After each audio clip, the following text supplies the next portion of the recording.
Greetings, all ye who seek wisdom. Today we're going to be in Proverbs chapter 6, and King Solomon's going to hit us with a shotgun blast. A half a dozen different topics. 6 or 7, whatever. Let's go through and see what he's got to say. Verses 1 through 5. Young people, if you co-sign a loan for someone, if you agree to guarantee to cover a stranger's debt, you have trapped yourself. Listen to what I am saying. Do your very best to get out of those commitments. Swallow your pride. Work twice as hard. Go without sleep. Do whatever it takes to free yourself. Just like a gazelle fleeing for their life from the hunter, or like a bird trying to free itself from a net.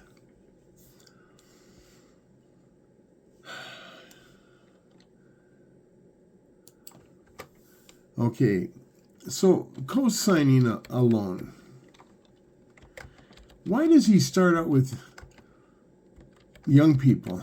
Well, because young people do it.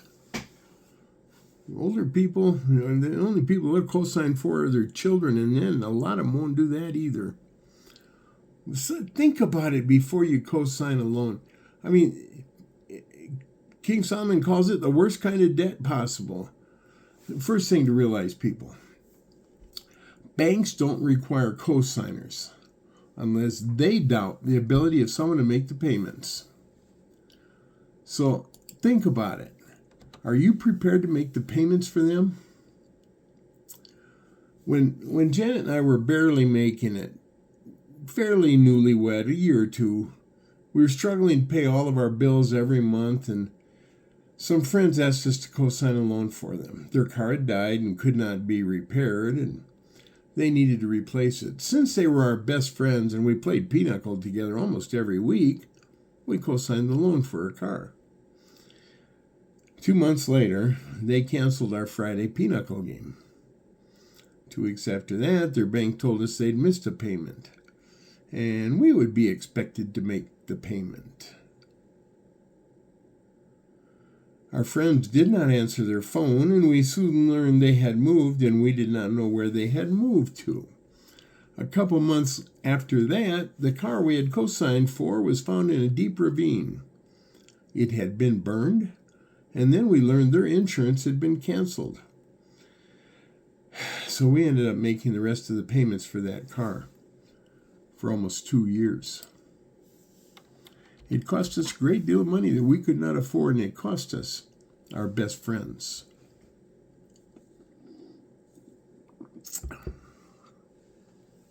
King Solomon said, "Don't do it." Verses 6 through 8. And this topic is going to go a little longer than that, but I'm going to break it up. Lazy people, look at the ants, watch them, and think about the way they live. They don't have a boss, but they store up food from their harvest. You need to learn from them. Do you think lazy people will learn from this advice? Probably not.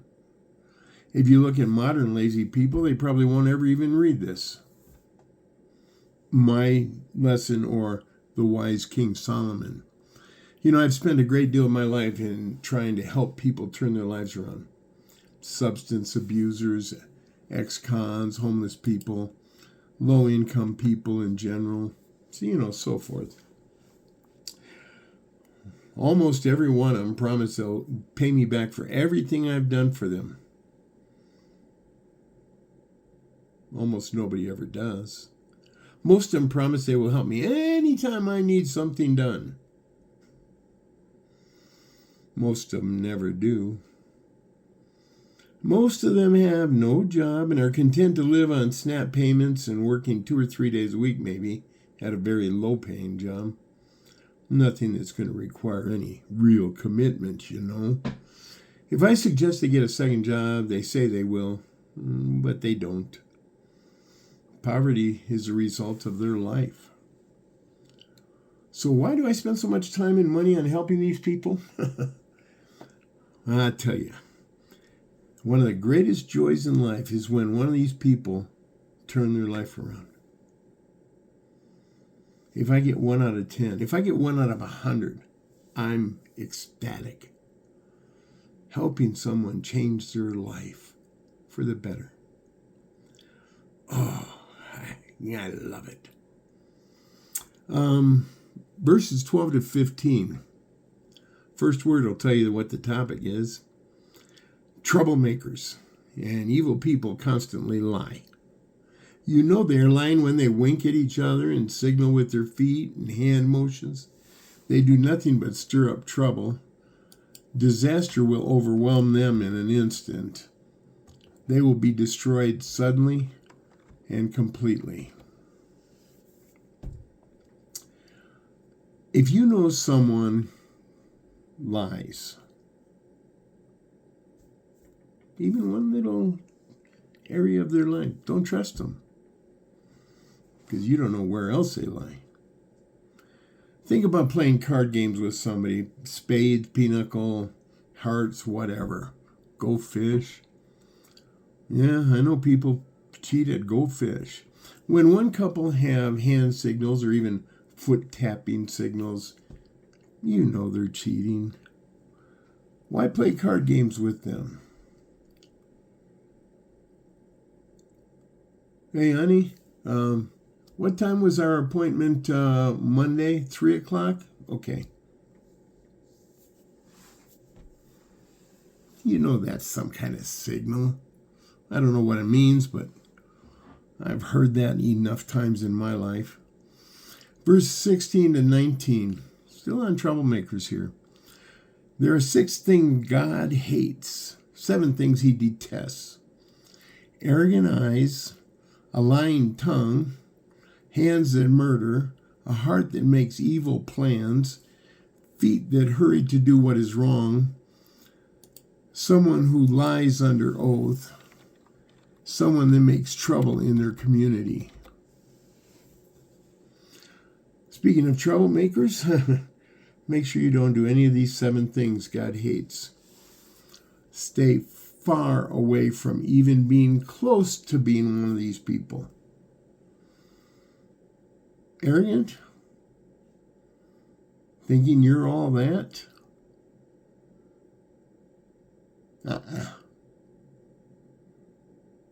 You know, I've never met a person, except maybe one, that I didn't meet somebody better than them.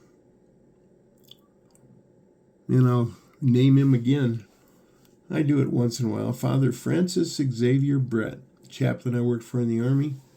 Most Christ-like man I've ever met in my life to this day. And I come from a good family with some really great examples. Some that would rival him for sure. But he was just one step up. Oh, you're blessed if you meet that person. Well, Father Brett has passed away, but you know what I'm saying. He was like 25 years older than me when I was in the Army. Lying. Oh, man. Even little white lies are just wrong to God. What did James say in 2:14, I think it is? If you break one of God's laws, you've broken them all. One sin, and God condemns you. Sorry, got to shift my chair. Murder.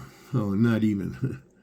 But remember that Jesus said to not even be angry in Matthew 5:21-22. When King Solomon says, don't commit murder, I'm thinking, don't be angry. Always been a problem for me. I've always struggled with anger. Making evil plans. Oh, don't do it, people. That includes figuring out how to take advantage of people in a deal. Doing things like concealing or not admitting an issue with something. We're getting a used washer and used dryer today. We're told they work perfectly. We're trusting pretty good source. But a lot of times when people give you something or sell it to you, go out on Facebook Marketplace. Yeah, this car has only got 22,000 miles on it. It's 12 years old, and I've got all new engine. No, you know they're lying. Come on. Willing to do something that is wrong. Oh, I don't do that. I would never. You ever rush out of the store before the cashier can figure out that they gave you too much change? You want to really have fun in life? Tell them about it. Right there. Hey, look, you gave me a $10 bill in change, but I only gave you a $10 bill, not a 20. People look at me like, wow, what's wrong with you? Lying under oath. And I don't mean in a court of law. Do you swear to tell the truth, the whole truth, and nothing but the truth, so help you God? Yeah, that's what I live my life by, man. I'm not talking about that. But if you tell somebody I'm going to... Forget it. Don't even go there. If you're telling somebody something, don't lie. Don't lie. Lying is just bad. And like I teach, I'm not a mechanic. If you know me, you know I'm not a mechanic. I don't even know how to spell mechanic. But in a sermon on lying before, and I'll say it again, when I was a young man, I used to pick up my car with my left hand and change it all with my right hand. Now that ain't a lie, that's a whopper. If you don't believe I believe what I'm saying, it's not a lie, it's entertainment. If you're tempted to lie, go big. So that nobody believes you and you can have a chuckle, but you didn't lie. Clearly, I can't lift a car with one hand. And if you know me, clearly I can't change the oil with 6 hands. I'd have to have 2 helpers. One to keep me out of the way and one to do the work. I know I don't get in the way of mechanics. They don't need, one can do it. Troublemakers. Don't be a troublemaker. God hates troublemakers. Oh, wait, that's where we started this section. Okay, next section. You'll pick up real fast. Verses 20 to 23. My child, obey your father's commands and follow your mother's teachings. Keep their words in your heart and wear them around your neck. As you walk, they will guide your steps. As you sleep, they will protect you. When you wake up, they will tell you what to do. This command is a lamp. This teaching is a light. Accepting correction is the way to true life.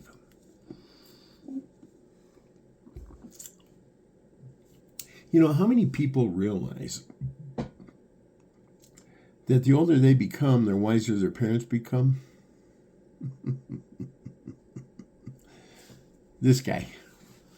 And perhaps our parents become wiser over time. That's natural. But the comparison between my wisdom and my father's wisdom, my mother's wisdom when I was a teenager, I thought I was so much smarter than them. As I grew older, I realized even though I'm getting smarter, they were getting a little bit smarter. But they were still smarter than me. Their wisdom.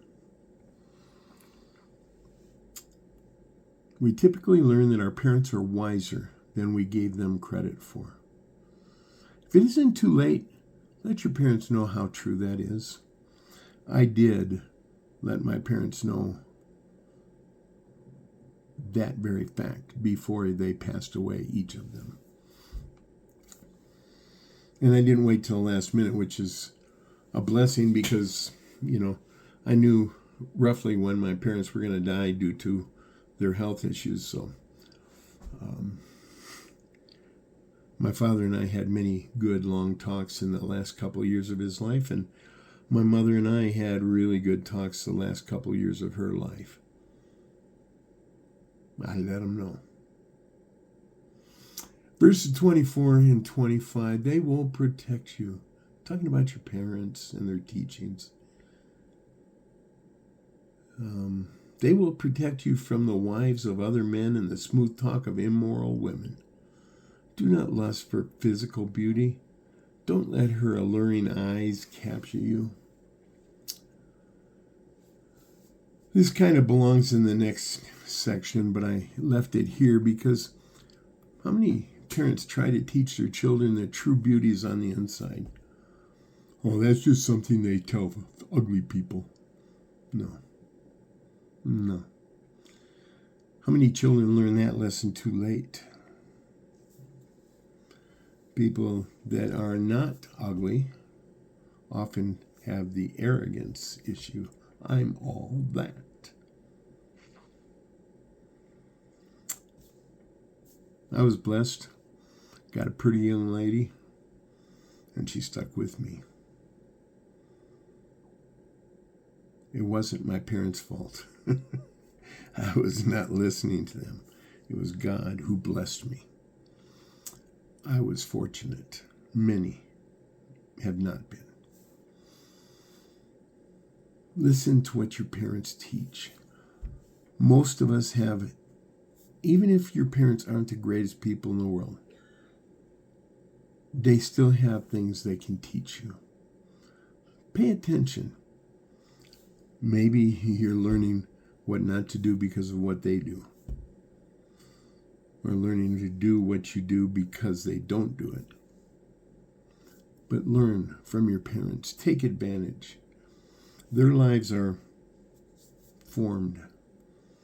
Young people, you're still forming. If you're an older person, think back. And think about your kids. What did they learn from you? Maybe it's time to go apologize to them. 26 through 29.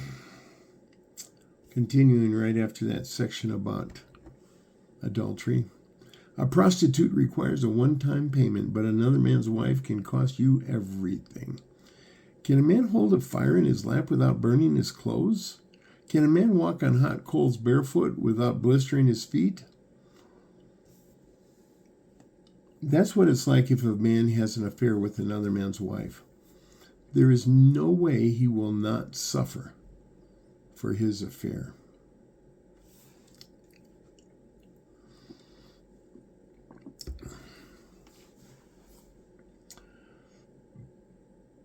Most of you are probably thinking about a lot of reasons why adultery is not a good idea.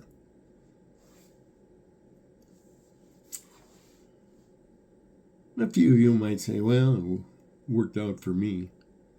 Really?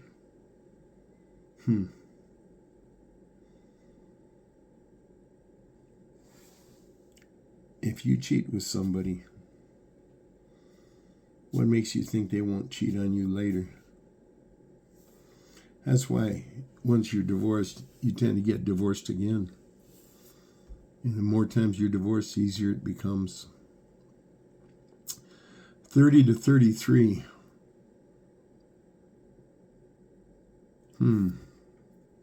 Should I have made this a separate section? I don't think so. We're talking about adultery, man. 30 to 33. People don't like it when someone steals because they are hungry. But they understand that. Even so, if he is caught stealing, he will have to pay for what he stole 7 times over, even if it costs him everything he has. But it makes no sense for a man to commit adultery because the act of adultery will destroy him. He will be beaten and dishonored. His disgrace will never be erased. No, stealing is not a good thing to do, even if you're starving. Sure, people understand that, but they will still expect you to be punished, even if it leaves you with nothing. Pay them back. Pay a fine. Pay for their cost, what damage it did to them. They're going to want payment. And that doesn't even count going to court, going to jail. But stealing isn't what King Solomon was writing about here. He was using that as an example. a means of making you think about something important. The second half of this paragraph is what King Solomon wants you to understand. Adultery. It makes no sense. Yet people commit adultery all the time. They did it in ancient times, and they still do it today. As he said in Ecclesiastes, there's nothing new under the sun. Well, I grew up, my young years were in the 60s, the hippie era. Yeah, I was born back in the 50s. We thought, well, we're doing something no generation's ever done, and King Solomon would have said, you got to be kidding me. You just wear funny clothes, but you're no different than every generation that's been before you. Adultery, same thing. It satisfies lust, but in the long run, it can have terrible results. People that commit adultery prove they can't be trusted. Not just with sexual issues, but with life in general. You commit adultery, you're lying, cheating, stealing love from your spouse and stealing your co-adulterer's spouse is love and time and